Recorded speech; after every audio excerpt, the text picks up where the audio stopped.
I'm Annie Lewis, a 23-year-old actor just starting out. And I'm Anji. I'm a 53-year-old osteopath who used to be a banker. And we are delighted to welcome you to Too Young for This, Too Old for That, a podcast where 30 years of life experience meet in one chatty conversation. And together we're going to explore the questions that are on our minds, from choices, changes and experiences that shape us, from love to careers to money and more, from one side of the age gap to the other. And our friendship proves that wisdom and curiosity flow both ways. And today we're talking about career changes, identity, and the endless pull between security and passion when it comes to work. But first, I think we should dive into how Anji and I both met. So I think we should tell our listeners how we first met and what our first impressions were. Well, so we've only met about 4 or 5 times, and the first time we met was at the beginning of August on a presenter's course where we were both learning how to present things. And I remember being there first, and from behind me down the stairs comes, so I couldn't see you, but there was this super deep, super posh voice. And then all of a sudden bustled past me this sort of cream-coloured Mac, lots of jewellery and a blonde head and lots of poshness. And I thought, oh, here we go. And then when I looked at you, there was this a young person. Little Annie. A really, really, really big footprint. Huge personality. I come bearing personality. What can I say? And I was quite intimidated, I'll be honest. No way. Yes, because all the Kensington poshness, and also the fact that obviously you're a star.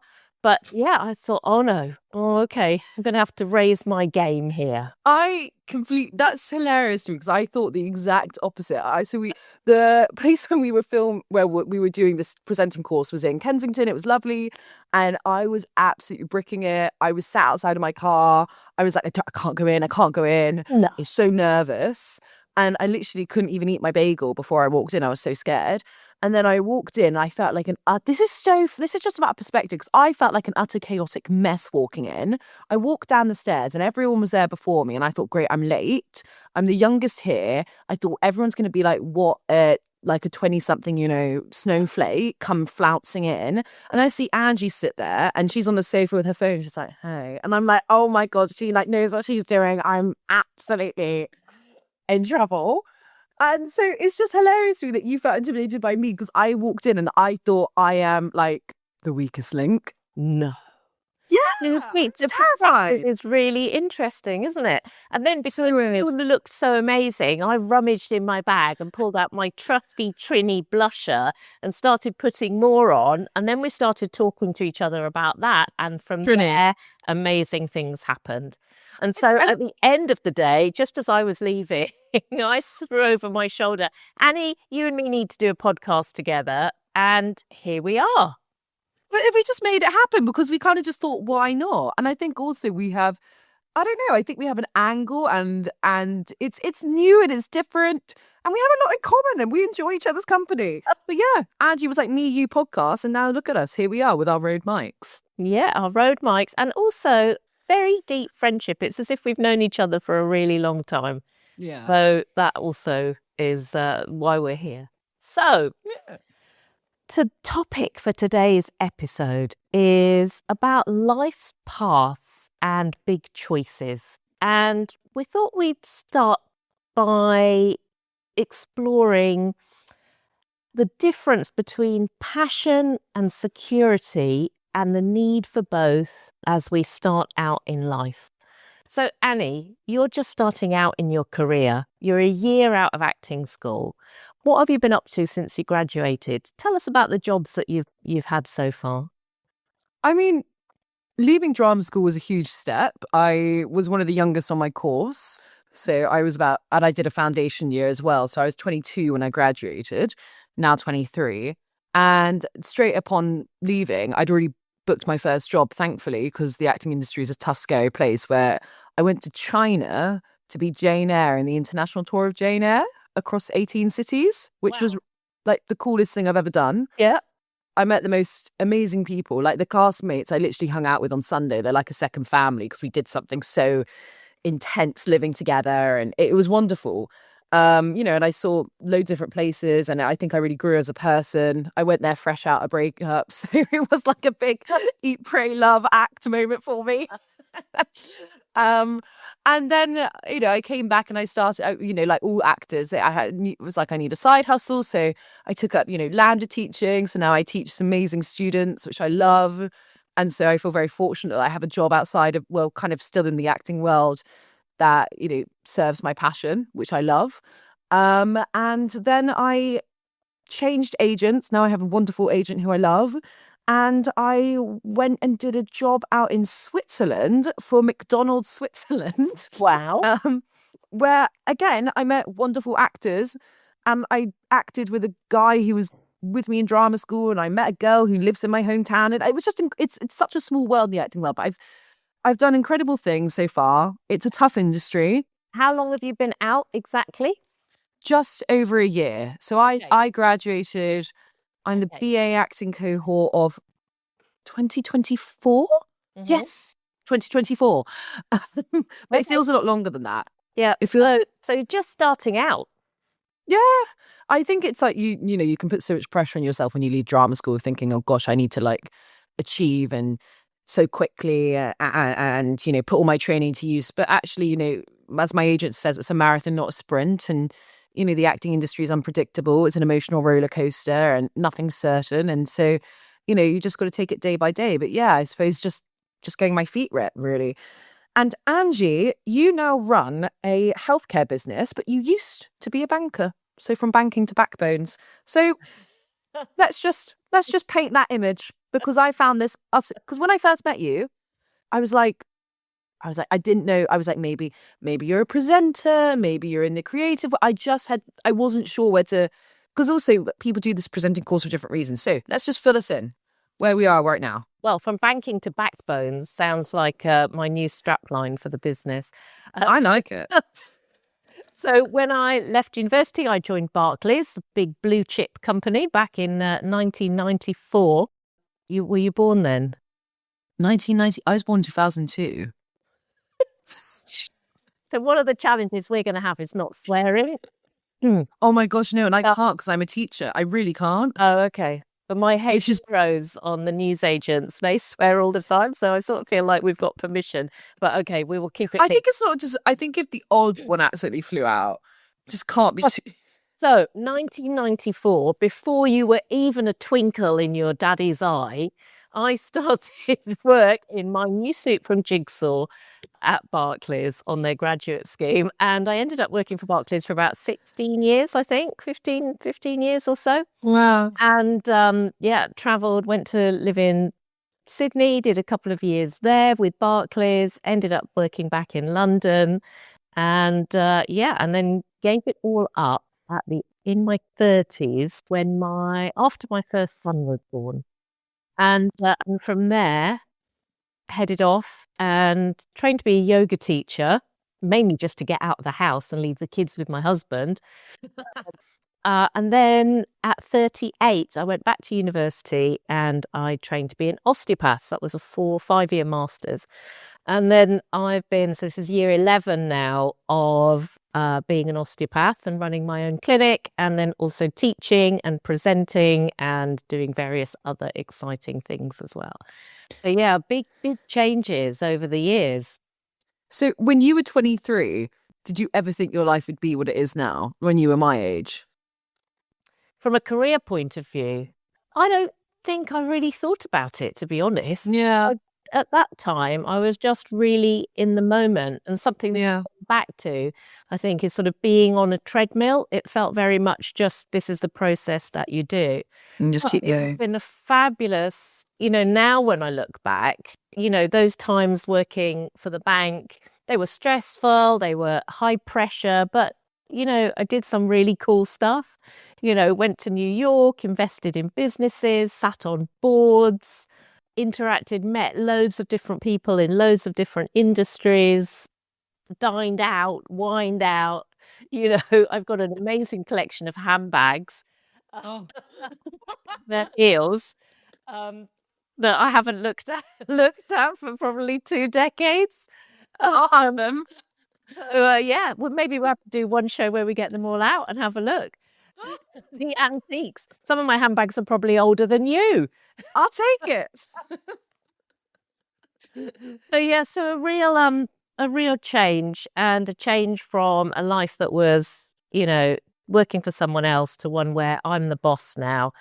And yeah. And you have to learn a whole different skill set going from, like you said, working for someone else to then, being self-employed, running your own business and a constant like moving time now. Now we have like social media, podcasts, things like that. So it's learning an entirely different career and profession, as well as like a way of doing business, I suppose. Yeah, absolutely. And, a whole different area of skills. So when I first joined Barclays, we didn't have mobile phones. Did you not even have those bricks? No, we didn't have anything. And so I remember getting my first BlackBerry. Oh my gosh. Yeah, don't laugh. I got a BlackBerry, and it was probably about 1996 or nine. No, it was maybe later than that. Okay, so I remember watching One Day on Netflix, and the character, the girl in there, goes, "I'm never going to get a phone," and then by 1996, she eventually gets a phone. So that's entirely right. Okay, so wait, so how did you fax? I never really understood this whole faxing. We did have email. I think we had email. I can't even remember. I don't think we probably had email. We wouldn't have had a computer. Oh, we're going to have to go back and unpick that timeline another time. Yeah, that's a whole nother. Right. I mean, in terms of what's changed, the whole world has changed in that time. Yeah. Like, to me, it doesn't feel like a very long period of time. It's just my life. But on the other hand, everything's changed. I mean, I left school with a LinkedIn page already set up. Well, there you go, right? And I think the other thing that's a really big shift is that when I joined Barclays, it was still a time where you might anticipate having a job for life. Yeah. If I look at my parents, people slightly older generations around me, people went into one profession and they stayed there all their life. And quite often, people would have joined one company and stayed there all their life. So the managers that I was working for in Barclays at that time had joined Barclays after university or straight from school and were still there age 50, 60. Nowadays that would be unheard of, probably, not to have even changed company within an industry. I mean, I remember my friend, they were working for a very corporate company, and like the grand majority of grads are not expected to stay, they're expected to move on, and they're barely into their early 20s. Whereas I think, like you said, a lot of people, especially they're going to the corporate world like 20 years ago, would just be expected to stay on that ladder. Yeah. And I suppose I don't know, was it more simpler?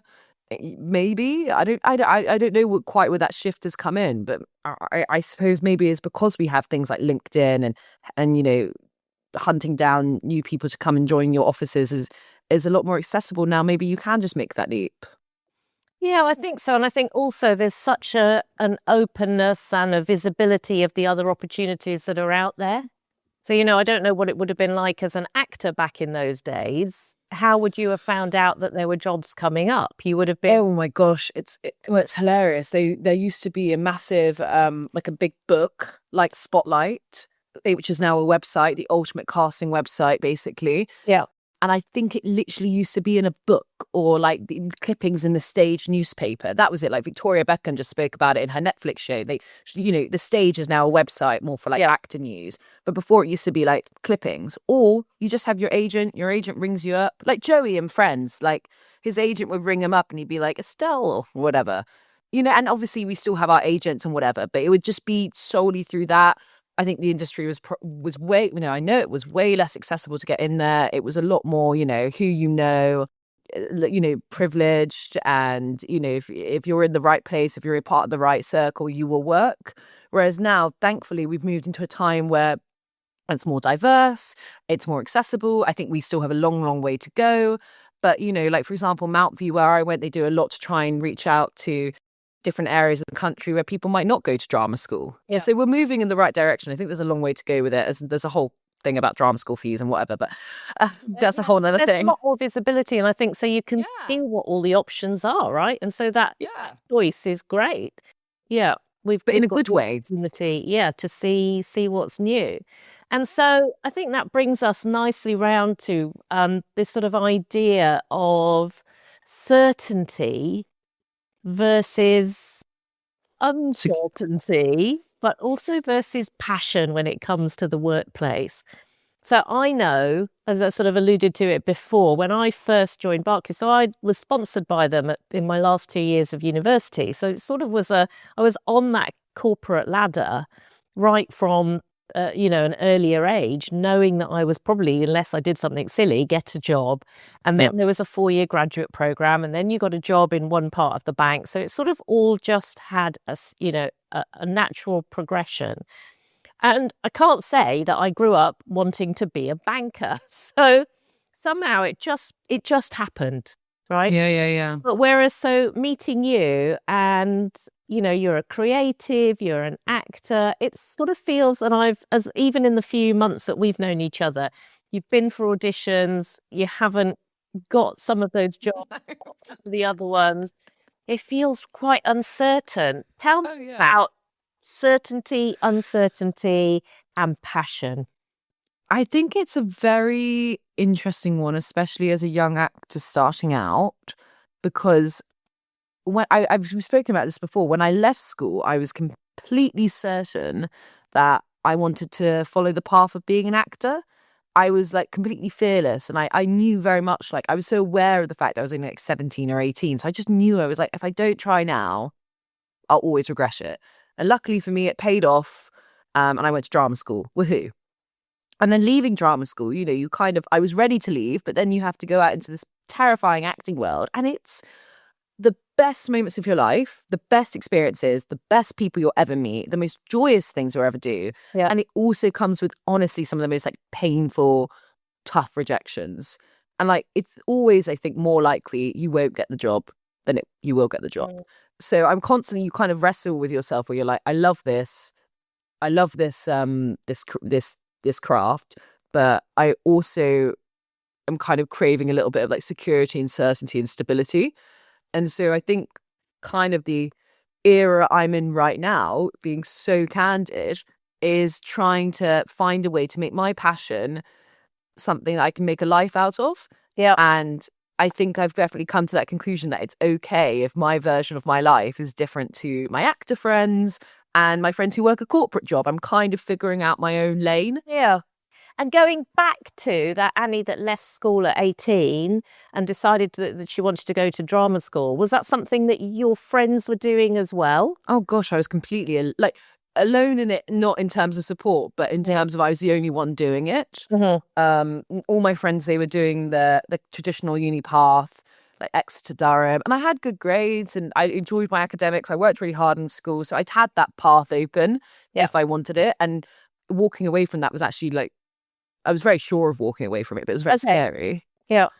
I visited all the unis and it was literally like a square peg in a round hole. I didn't fit in those unis. It wasn't right. I had no interest in the course. I wanted to because I felt like, oh my gosh, this is what everyone's doing. And then I remember I was just in the car with my dad and I turned to him and I was like, Dad, I need to apply for drama school. And he was almost relieved. He was like, I agree. Oh, so was my mum. Your mum, so your parents were supportive of you branching off this sort of very traditional school uni job path.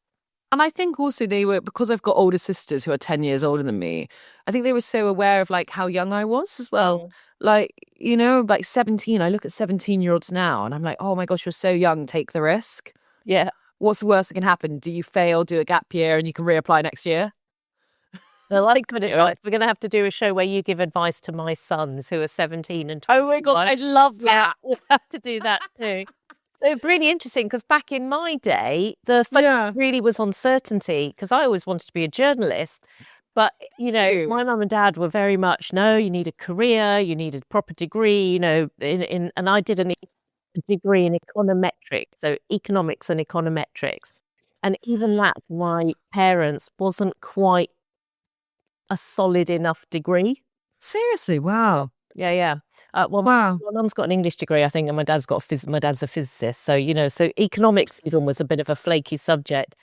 But it was this real sort of push to be in a profession for certainty and security. Yeah. And that has, think a couple of aspects. One is that you get up in the morning and you know what you're going to be doing. And you also have a view of what your future career trajectory might look like. And then, of course, there's a financial security as well. Yeah. So you issued all of that. How does it feel?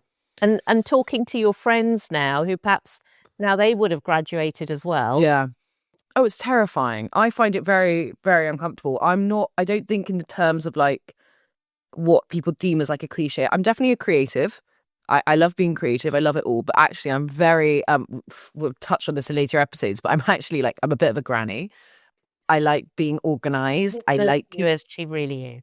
Yeah, I have a diary. I write things down in. I plan my weeks and days and months. So you don't have invented phones now. I know, but like this is what I mean when it's like we're in reverse. But I don't enjoy necessarily the instability that comes with the acting career, which sounds ridiculous, but I think it is okay to enjoy a craft and enjoy your work, but not necessarily love everything that comes with it. Yeah. So my main focus ever since leaving drama school has obviously been to succeed as an actor, but also make it as enjoyable of a life for me as possible. Like finding a job that supports it and that still fills my soul. Doing things like the podcast and, like doing creative things that still fills my cup. Because at the end of the day, it's not a lucrative industry. It's a really tough industry to make a living. It's why most people leave who are very talented, because it doesn't necessarily create a fulfilled, balanced life. And but you can make it, so it does. It just takes a bit of trial and error, and that's kind of the era I'm in right now. It's quite interesting, I suppose, Anji, because I suppose you've left a career of like stability, certainty, and entered into like the unknown, whereas I'm in like the unknown, trying to make it stable and certain. Yeah, absolutely. I mean, I guess banking, the one thing that you knew is that you would be paid and quite often paid quite well. But at the same time, for me, it didn't have a passion. Yeah. The reward for doing it was money. Yeah. And supposed status, I suppose. I used to go, I'm a venture capitalist and I've got a handbag that cost whatever, £1,000 back in those days.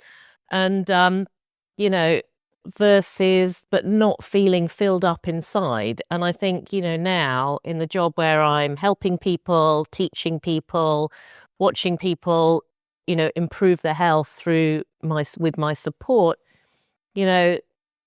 I feel really filled up, emotionally, from a point of purpose, intellectually, learning about new things and learning how to teach and share them. And, I get paid a fraction of what I was, or I earn a fraction of what I used to earn.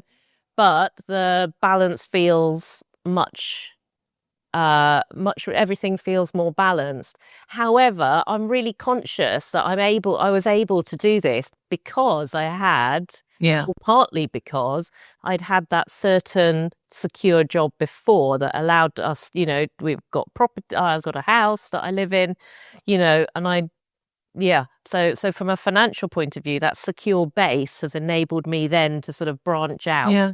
Feels like a tree, there was a solidity and a boringness of the banking world, building the trunk of life, if you like, and then the fun and the fruit is all up here, but it came from there. What would success look like? And so I'm interested, I don't want to make this conversation just about money because that's a bit dark. No. But, what would success in your life look like? So you asked me, what did I think when I was 23 looking forward? Yeah. The question to you is, when you're 53 and you look back, what might success look like? I think it's really funny you say this. I had this weird realization yesterday, actually. I think on one hand, my feet are very firmly rooted in the ground, and especially because having older siblings, and I'm no fool as to how money doesn't necessarily bring happiness, but you can be very, very unhappy without it. Yeah. So I definitely factor that in a lot into making acting work as a career and finding other things that make the career work. So financial stability would be lovely in terms of a black and white successful point of view. But also, I had one of my kids turn to me yesterday. We were walking out, and she just randomly stopped me and just went, "You're a really good person." And that was it. And it stabbed me in the soul with like joy. It was so lovely. And I thought about it the whole evening. I went home and like nearly had a cry because it was just because I thought like actually from a teacher perspective, all I can hope for is that the kids turn out to be good people. Yeah. And so I hope, when I'm 53, I look back and I think, yes, I'm, hopefully have a family and, I'm able to support my parents and everything's, that would be joyous. But also I hope that I look back and think like fundamentally, I think I did things with good moral intent. I don't want to say don't have regrets because that's a bit, but like, I think, I took everything, by the balls and just went for it. But, I did it with good intent. I did everything from a place of like good intent. Because I looked at my kid and when she said that, I thought, well, that's actually all I can really ask for, whether I'm an actor or teaching or podcasting. I just do something from a good angle. And ultimately, I think if I lead my life like that, I'll be very pleased with myself. You really are an old soul in a young person. That's what I think. But yeah, I can just picture that. Yes, you're a good person. Yeah, I literally. The children you're teaching? Oh gosh, she was year 5, so I teach anywhere from like year 1 to year 7. Yeah. So I see the rich tapestry of junior school to preteen life. Okay. Which it's really wonderful though. Like you see, and you become incredibly like emotionally attached, and it's definitely like when I get rejected from an audition, and you feel rubbish, you feel like ass.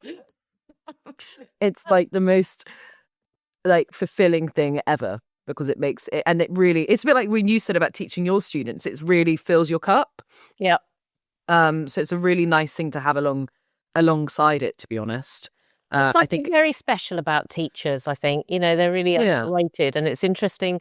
Actually, we've both come through passion and circumstance to teach them, right? So it's another one of the things that we've not really talked about this before. No, we haven't. But another one of the things that we share. Yeah. Passion versus security.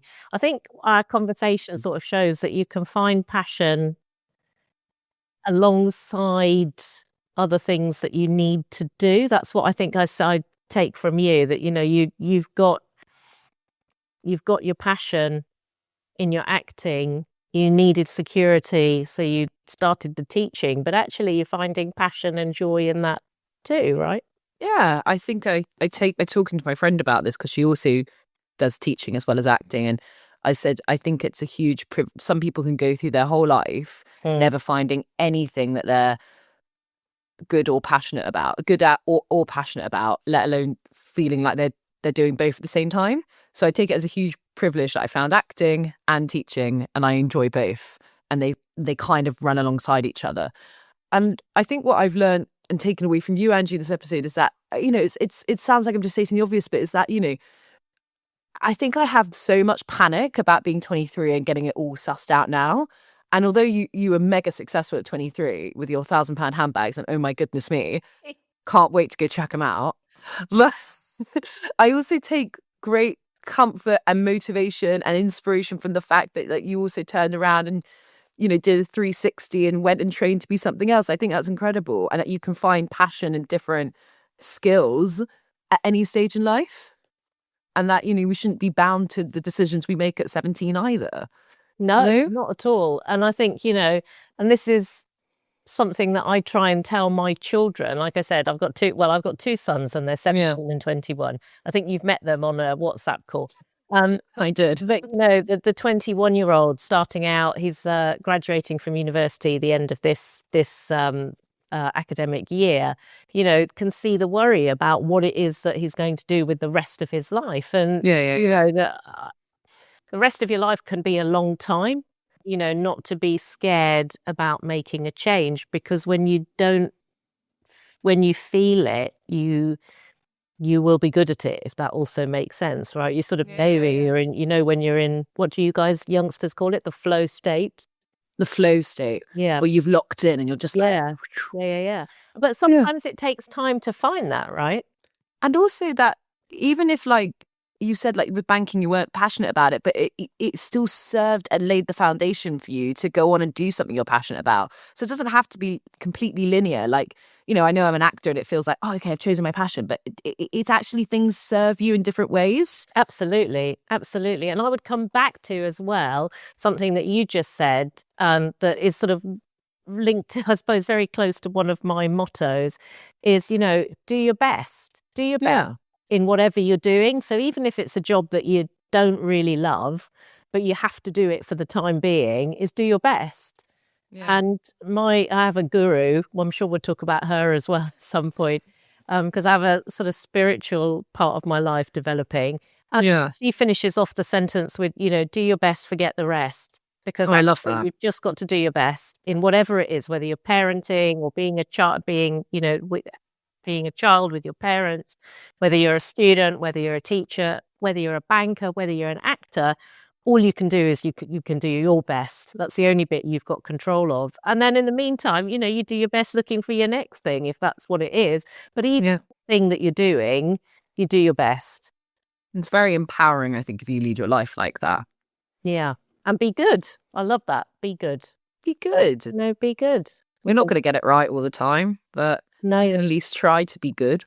At least try to be good. Because, Miss, you're a good person. I did literally, it killed me. I went home and cried. So lovely.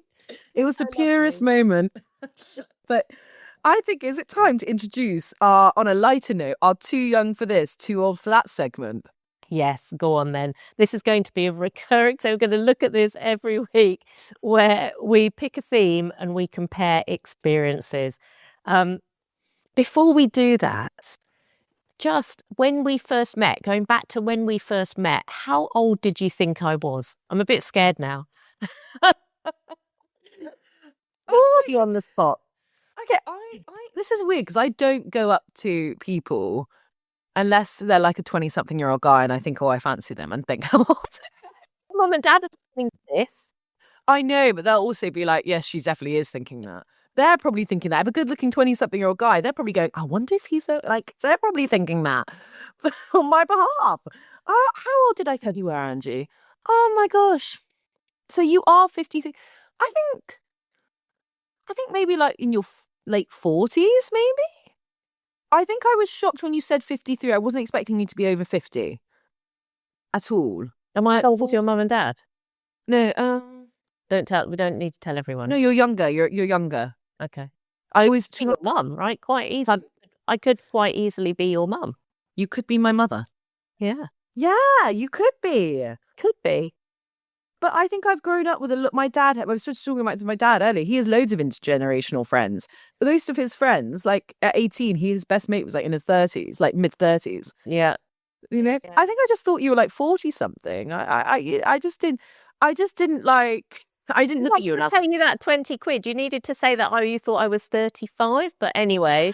You do look younger, though, than 53, 100%. Especially with your Trini London. And you sound older than 23. And I never forget this because, like I said at the start, my first impression, all I could hear was your voice coming down behind me, and then the Burberry Mac or whatever. It might not have been Burberry. Was it Burberry? Okay. Is the voice. And the voice, if anyone watching or listening, just close your eyes and listen to Annie's voice in the next bit. But your voice, it's so beautiful. It has that deep timbre. Is that how tam? That's very flattering. And it made me, I thought, don't know, can't place this. I would never have said 23. I would have thought sort of 30s again, or maybe even older. But so your voice made you older, but your face is definitely you. Well, I did have a student yesterday. I made a joke and I was like, oh, you know, can you give me the chair? I need to sit down. They were like, oh, why, miss? And I was like, oh, I'm really old. I need the chair. And then she was like, and then I made a joke saying, oh, come on, it's my 40th next year. And she went, oh, really? You're 39? And I was like, no, not that matters, but like, no, I'm 23. I was like, you weren't meant to. Okay, no, that's fine. So don't set yourself up with kids, I've learned. I think what it is when you're young, you can't tell know, No. even 10 years older feels really old. Oh yeah, massively. Yeah. They all, So 23 to a 5-year-old or an 8-year-old is ancient history. oh yeah, terrifying. Especially when you think about the year they were born. You're like, oh my gosh. Yeah. You're like, Okay. no, anyway. One thing that made you feel old this week. Oh, for me, oh gosh, okay, it's going to be something to do with teaching. One thing that I can't keep up with the trends of the kids. Can't keep up with it at the moment. Are you ready for this? They are all into K-pop demon hunters. K-pop demon hunters. What is You that? heard- I actually know that Do you? because, well, only because it pops up on my Netflix. Yes, it's on Okay. Netflix. I haven't clicked on it. It's a cartoon, no? Yeah, they are obsessed with it. Okay. Obsessed with it. And they're like, oh, Miss Annie, teach us this K-pop demon hunters routine. To the point where I think, because I have a crazy life, that I'm going to have to spend my Friday night watching it over half term to get to grips with it. It's made me feel 100. Angie, what's something that made you feel old this week? Old. Oh, I bumped my knee against a chair. I'm telling you, yesterday, I bumped my knee against a chair and I spent all day yesterday making old woman noises. Oh gosh, Old Angie, woman no. noises. And I felt quite old. So You're not there yet, Angie. Come on. No, I know. And Absolutely then not. I had a word with myself after all the groaning and moaning I was doing. Okay, one thing that made you feel young. One thing that made me feel young. Oh my gosh. One thing that made me feel young this week. One thing that made I you go first. I can't think of it. One thing that made you feel young this week. One thing that made me feel young this week was when we met. Yeah. We met this week. Yeah. And I was wearing trainers and jeans and you were in like proper shoes and a skirt. I was going to work. Oh, I know something that made me feel young this week. I have no shame in admitting it.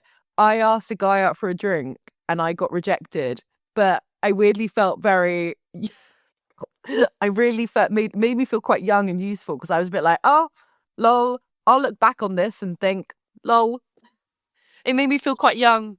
Think hugs. Made you feel young. But it made me just feel What like, age oh, did it take you back to? Back to school days? 16. I sat at the train Yeah. station feeling 16. Like, you know what I mean? I just felt like, oh God, I'm so embarrassed. Oh, well, big hugs. Yeah. Bad luck, you. You've lost out, whoever you were. You've lost out. Or I did spy games up in London. And that was pretty great because I felt like a child running through the spy games. I think we should do it together, Angie. Okay. I'll have to wear my knee support. You go and like trek through lasers. And I think you'd really get into it. I think we should go with your sons. All right. We should all go. Let's do that. So, where are we? Say thank you to our sponsors. Oh, yes. Time for a message from our sponsor, who are the fabulous Wilfred's. Wilfred's Drinks, they are a 0% non-alcoholic aperitif brand reinventing the spritz. Founded by Chris Hughes, who, like Angie, changed his career in his 30s and followed his passions, and was so excited to be working with this independently run family business on our new podcast. And we will be enjoying spritz directly after this. Great. Okay, so my takeaway from today is that it is never too late to change your career. But not only that, is that it's okay to create your own career path and combine passion and security. You don't just have to, do what everyone else is doing. You can create your own journey. Yeah, definitely.